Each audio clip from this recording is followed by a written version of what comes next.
Right. So in the last session, we have discussed about the principles of object orientation, wherein today we are going to discuss about the benefits of object orientation approach.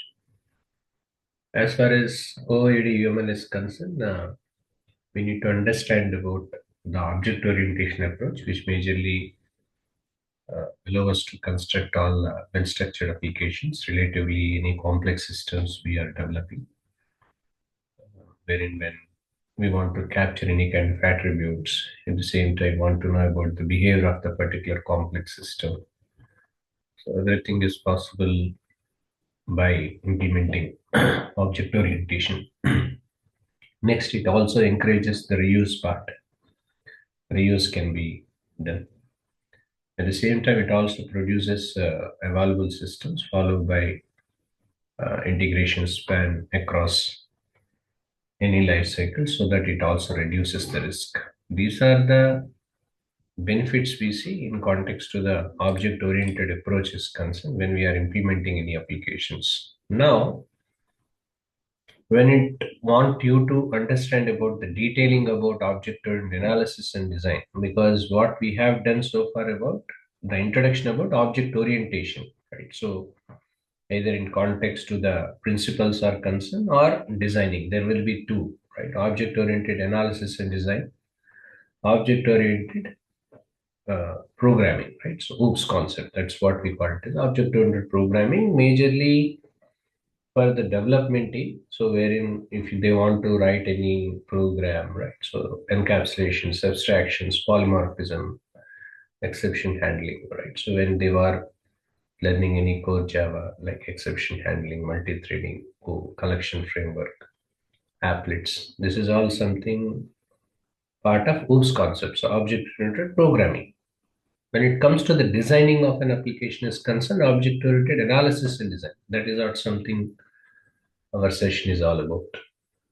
Object orientation is quite common. Okay, either for the programming or for the designing. Now, when you want to understand about object-oriented analysis and design, there are two things. One is about analysis part. Second is about the designing part. Analysis means investigation of the particular problem.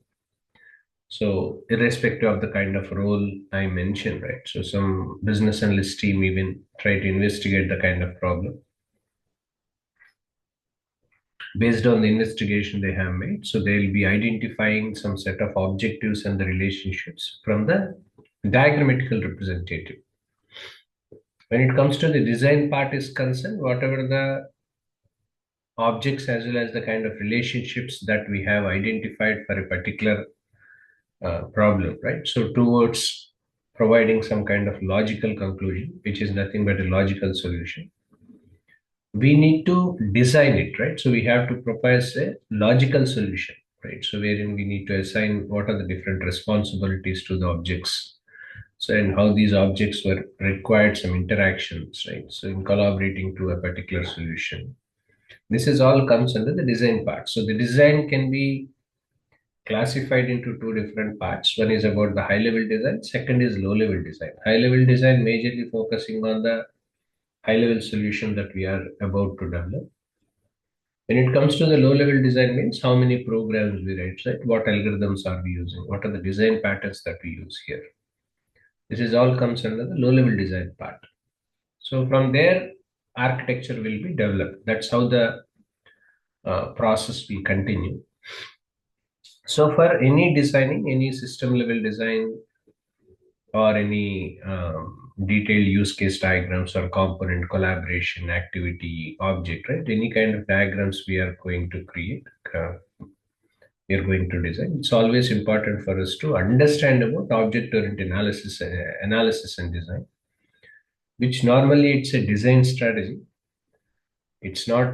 It is nothing to do with any programming language, because when we are developing a solution for any particular business problem, irrespective of the technology of the domain, either it can be we are from a healthcare domain or retailing, banking, or it can be payments, it can be insurance, or it can be of any programming language. Matter to the fact it can be Java, it can be Python, it can be of Gosu, right? So it can be a Swift programming, it can be of anything, C++, anything. for any programming language we are using, it has nothing to do with OAD, because object-oriented analysis design strategy is something common irrespective of the technology, irrespective of the domain that we are using. Now, in what way OOAD is advantages, right? So advantages are as follows. One is it enhances the modularity. Whatever the modularity you are expecting a solution that you are developing, so that enhances the modularity.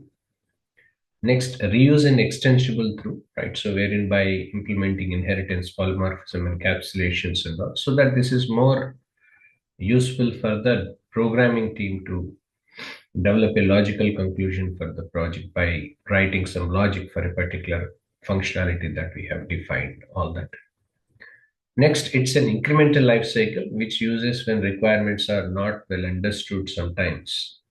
I don't say all the time, but because being a business analyst are the people who will be gathering the requirements and who will be translating the requirements in the documentation format.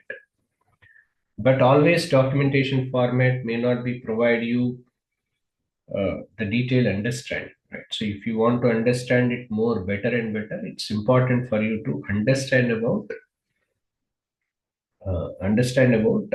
the requirements as well as the kind of logics that are to be implemented in a diagrammatical or visual representation point of view. That's where generally this incremental life cycle comes into picture, right? So incremental life cycle wherein you are visualizing the requirements in a diagrammatical format so that people will understand much better. So these are the advantages we have in context to the OID's concern. Second, what are the disadvantages? Because whenever we have an advantage, always you may be having some disadvantages as well. There is no much disadvantage, I would say. But more or less like one disadvantage, if you want to really know, is about it takes time, right? So because to create some diagram, right? So either you are using star UML or something,